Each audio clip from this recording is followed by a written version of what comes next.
1 Chronicles chapter 7. The four sons of Issachar were Tola, Puah, Jashub, and Shimron.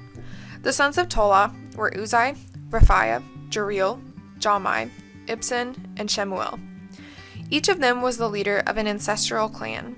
At the time of King David, the total number of mighty warriors listed in the records of these clans was 22,600. The son of Uzai was Izriah. The sons of Izriah were Michael, Obadiah, Joel, and Ishiah. These five became the leaders of clans. All of them had many wives and many sons, so the total number of men available for military service among their descendants was 36,000. The total number of mighty warriors from all clans of the tribe of Issachar was 87,000. All of them were listed in their genealogical records. 3 of Benjamin's sons were Bela, Becher, and Jediel. The 5 sons of Bela were Ezbon, Uzziel, Jeremoth, and Eri.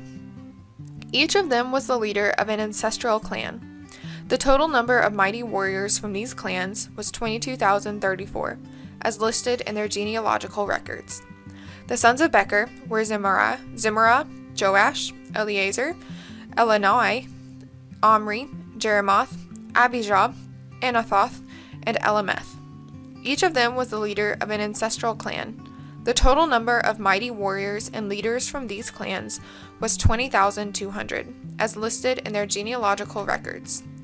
The son of Jediel was Bilhan. The sons of Bilhan were Jesh, Benjamin, Ehud, Kenana, Zethan, Tarshish, and Ashishar. Each of them was the leader of an ancestral clan. From these clans, the total number of mighty warriors ready for war was 17,200. The sons of Ir were Shuppim and Huppim. Hushim was the son of Aher. The sons of Naphtali were Jesiel, Guni, Jezer, and Shillem. They were all descendants of Jacob's concubine, Bilhah. The descendants of Manasseh through his Aramean concubine included Asriel. She also bore Machir, the father of Gilead. Machir found wives for Huppim and Shuppim. Machir had a sister named Maacah. One of his descendants was Zelophehad, who had only daughters. Machir's wife, Maacah, gave birth to a son she named Peresh. His brother's name was Sheresh. The sons of Peresh were Ulam and Rekem. The son of Ulam was Bedin. All these were considered Gileadites, descendants of Machir, son of Manasseh. Machir's sister, Hameloketh, gave birth to Ishad, Abizer, and Mahlah. The sons of Shemida were Ahan, Shechem, Likai, and Aniam. The descendants of Ephraim were Shuleth, Bered, Tahath, Elidah, Tahath, Zabad, Shethalah, Ezer, and Eliad. These two were killed trying to steal livestock from the local farmers near Gath. Their father, Ephraim, mourned for a long time, and his relatives came to comfort him. Afterward, Ephraim slept with his wife, and she became pregnant and gave birth to a son. Ephraim named him Berah, because of the tragedy his family had suffered. He had a daughter named Shira. She built the towns of Lower and Upper Beth-horon and Uzan Shira.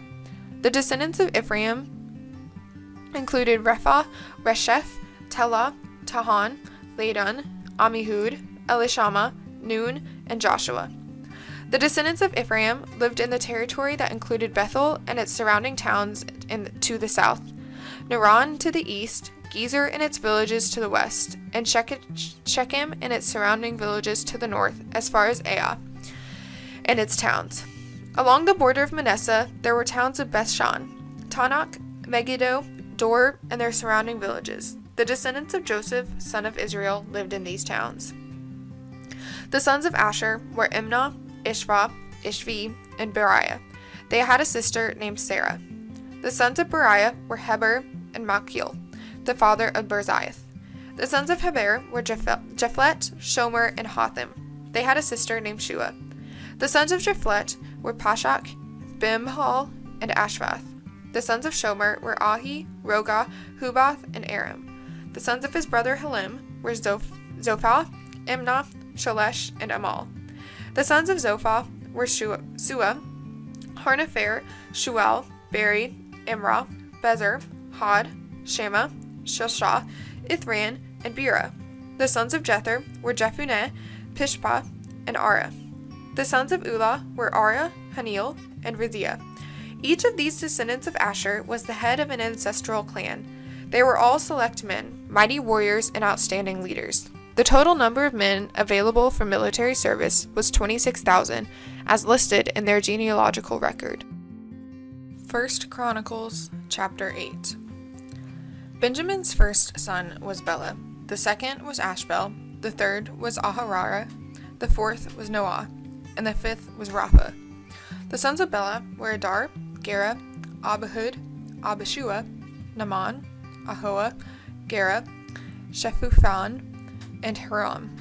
The sons of Ehud were leaders of the clans living in Geba, were exiled to Manath.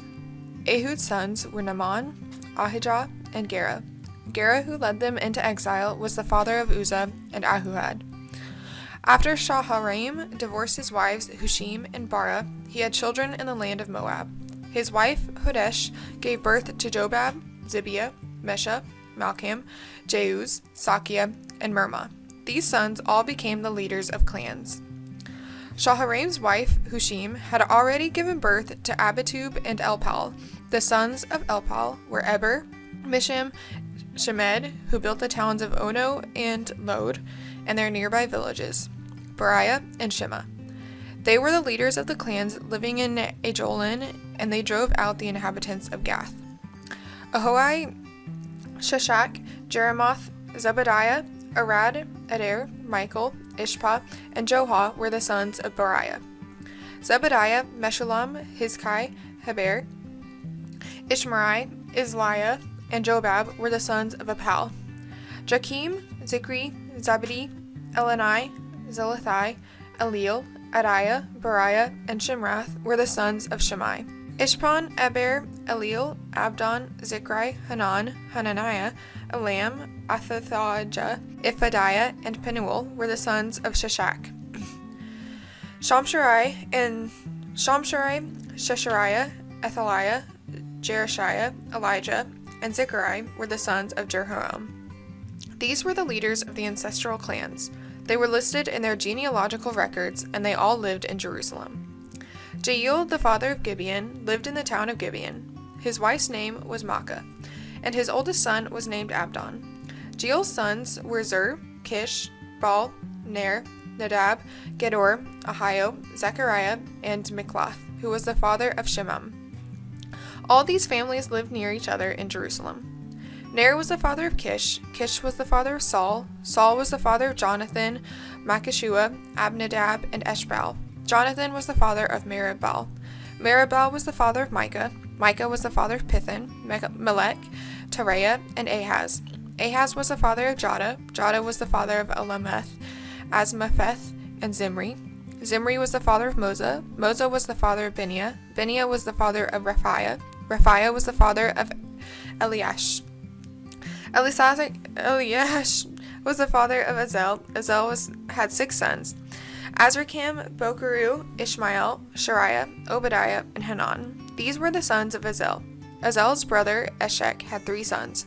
The first was Ulam, the second was Jeush, and the third was Eliphalet. Ulam's sons were all mighty warriors and expert archers. They had many sons and grandsons, 150 in all. All these were descendants of Benjamin. 1 Chronicles chapter 9. So all Israel was listed in the genealogical records in the book of the kings of Israel. The people of Judah were exiled to Babylon because they were unfaithful to the Lord. The first of the exiles to return to their property in their former towns were priests, Levites, temple servants, and other Israelites. Some of the people from the tribes of Judah, Benjamin, Ephraim, and Manasseh came and settled in Jerusalem. One family that returned was that of Uthai, son of Ammihud, son of Omri, son of Imri, son of Benai, a descendant of Perez, son of Judah. Others returned from the Shilonite clan, including Asaiah, the oldest, and his sons. From the Zerahite clan, Jeuel returned with his relatives. In all, 690 families from the tribe of Judah returned. From the tribe of Benjamin came Salu, son of Meshullam, son of Hodaviah, son of Hasanua, Ibaniah, son of Jerome, Elah, son of Uzai, son of Mikri, and Meshullam, son of Shephatiah, son of Reuel, son of Ibnajah. These men were all leaders of clans, and they were listed in their genealogical records. In all, 956 families from the tribe of Benjamin returned. Among the priests who returned were Jediah, Jehurib, Jakin, Azariah son of Hilkiah, son of Meshullam, son of Zadok, son of Miriath, son of Ahitub. Azariah was the chief officer of the house of God. Other returning priests were Adiah, son of Jeroam, son of Pashur, son of Malchijah, and Masai, son of Adil, son of Jazerah, son of Meshullam, son of Meshemileth, son of Immer. In all, 1,760 priests returned. They were heads of clans and were very able men. They were responsible for ministering at the house of God. The Levites who returned were Shemaiah, son of Hashub, son of Azarkam, son of Hashabiah, a descendant of Merari, Bakbakar, Haresh, Galal, Mattaniah, son of Micah, son of Zikri, son of Asaph, Obadiah, son of Shemaiah, son of Galal, son of Jeduthun, and Berekah, son of Asa, son of Elkanah, who lived in the area of Netophath. The gatekeepers who returned were Shallum, Akub, Talmon, Ahiman, and their relatives. Shallum was the chief gatekeeper. Prior to this time, they were responsible for the king's gate on the east side. These men served as gatekeepers for the camps of the Levites. Shallum was the son of Kor, a descendant of Abisaph, from the clan of Korah. He and his relatives, the Korites, were responsible for guarding the entrance to the sanctuary, just as their ancestors had guarded the tabernacle in the camp of the Lord. Phinehas, son of Eleazar, had been in charge of the gatekeepers in earlier times, and the Lord had been with him. And later Zechariah, son of Meshelemiah, was responsible for guarding the entrance to the tabernacle. In all, there were 212 gatekeepers in those days, and they were listed according to the genealogies in their villages. David and Samuel the seer had appointed their ancestors because they were reliable men. These gatekeepers and their descendants, by their divisions, were responsible for guarding the entrance to the house of the Lord, when that house was a tent. The gatekeepers were stationed on all four sides, east, west, north, and south. Their relatives in the villages came regularly to share their duties for 7-day periods. The 4 chief gatekeepers, all Levites, were trusted officials, for they were responsible for the rooms and treasuries at the house of God. They would spend the night around the house of God, since it was their duty to guard it and to open the gates every morning. Some of the gatekeepers were assigned to care for the various articles used in the worship. They checked them in and out to avoid any loss.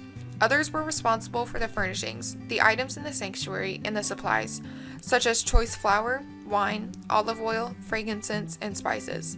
But it was the priests who blended the spices. Mattithiah, a Levite, and the oldest son of Shallum, the Korite, was entrusted with baking the bread used in the offerings. And some members of the clan of Kohath were in charge of preparing the bread to be set on the table each Sabbath day. The musicians, all prominent Levites, lived in the temple. They were exempt from other responsibilities since they were on duty at all hours. All these men lived in Jerusalem. They were the hands of Levite families and were listed as prominent leaders in their genealogical records. Jeiel, the father of Gibeon, lived in the town of Gibeon. His wife's name was Maacah, and his oldest son was named Abdon. Jeiel's other sons were Zur, Kish, Baal, Ner, Nadab, Gedor, Ahio, Zechariah, and Mikloth. Mikloth was the father of Shimeam. All these families lived near each other in Jerusalem. Ner was the father of Kish. Kish was the father of Saul. Saul was the father of Jonathan, Malchishua, Abinadab, and Eshbaal. Jonathan was the father of Merib-Baal. Merib-Baal was the father of Micah. The sons of Micah were Pithon, Melech, Tahariah, and Ahaz. Ahaz was the father of Jada. Jada was the father of Alameth, Asmapheth, and Zimri. Zimri was the father of Moza. Moza was the father of Beniah. Beniah's son was Rephiah. Rephiah's son was Eliash. Eliash's son was Azel. Azel had 6 sons, whose names were Azarkam, Bokeru, Ishmael, Shariah, Obadiah, and Hanan. These were the sons of Azel. 1 Chronicles chapter 10. The death of King Saul. Now the Philistines attacked Israel, and the men of Israel fled before them. Many were slaughtered on the slopes of Mount Gilboa. The Philistines closed in on Saul and his sons, and they killed 3 of his sons, Jonathan, Abinadab, and Melchishua. The fighting grew fierce around Saul, and the Philistine archers caught up with him and wounded him. Saul groaned to his armor-bearer, "Take your sword and kill me before these pagan Philistines come and taunt and torture me." But his armor-bearer was afraid and would not do it. So Saul took his own sword and fell on it. When his armor-bearer realized that Saul was dead, he fell on his own sword and died. So Saul and his 3 sons died there together, bringing his dynasty to an end. When all the Israelites in the Jezreel valley saw that their army had fled, and that Saul and his sons were dead, they abandoned their towns and fled. So the Philistines moved in and occupied their towns. The next day, when the Philistines went out to strip the dead, they found the bodies of Saul and his sons on Mount Gilboa. So they stripped off Saul's armor and cut off his head. Then they proclaimed the good news of Saul's death before their idols and to the people throughout the land of Philistia. They placed his armor in the temple of their gods, and they fastened his head to the temple of Dagon. But when everyone in Jabesh-Gilead heard about everything the Philistines had done to Saul, all their mighty warriors brought the bodies of Saul and his sons back to Jabesh. Then they buried their bones beneath the great tree at Jabesh, and they fasted for 7 days. So Saul died because he was unfaithful to the Lord. He failed to obey the Lord's command, and he even consulted a medium instead of asking the Lord for guidance. So the Lord killed him and turned the kingdom over to David, son of Jesse.